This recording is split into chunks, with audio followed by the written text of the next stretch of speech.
മുന്നേ വീഡിയോയിൽ പറഞ്ഞതുപോലെ പീനട്ട്സ്, ട്രീ നട്ട്സ് ആയിട്ട് മെയിൻലി ആൽമണ്ട്സ്, വാൾനട്ട്, കാഷ്യൂസ് ഇതൊക്കെ അവോയ്ഡ് ചെയ്യുക അലർജി ഉള്ളവർ. പിന്നെ മിൽക്കിൽ ലാക്ടോസ് ഇൻടോളറൻസ് അല്ലെങ്കിൽ മിൽക്ക് അലർജി ഉണ്ടെങ്കിൽ അത് അവോയ്ഡ് ചെയ്യുക. Wheat, egg, soy. അതുപോലെ തന്നെ ഒരു മെയിൻ അലർജനാണ് സെസമെ, എള്ള്. അത് കഴിഞ്ഞ വീഡിയോയിൽ പറയാൻ ഞാൻ വിട്ടുപോയി. പിന്നെ ഫിഷിന് റിയാക്ഷൻസ് ഒബ്വിയസ്ലി ഉണ്ടാവും. അപ്പം ഫിഷിന് അലർജി ഉള്ളവർ അത് ഉപയോഗിക്കാതിരിക്കുക. അതുപോലെ തന്നെ ഷെൽഫിഷ്, ഷ്രിമ്പ്, ക്രാബ്, ലോബ്സ്റ്റർ അങ്ങനെ കോമൺ ആയിട്ടുള്ള സീ ഫുഡ് ഡിഷസ് അവോയ്ഡ് ചെയ്യുക.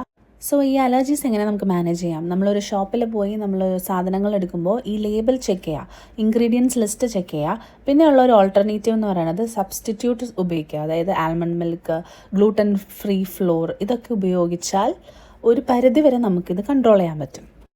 ഇതൊക്കെ ചെയ്തിട്ട് മാറിയില്ലെങ്കിൽ ഒബ്വിയസ്ലി ഒരു ഡോക്ടറിനെ കൺസൾട്ട് ചെയ്യുക, മെഡിക്കേഷൻ സ്റ്റാർട്ട് ചെയ്യുക. Please do subscribe for more videos. Stay healthy, stay happy. Bye-bye.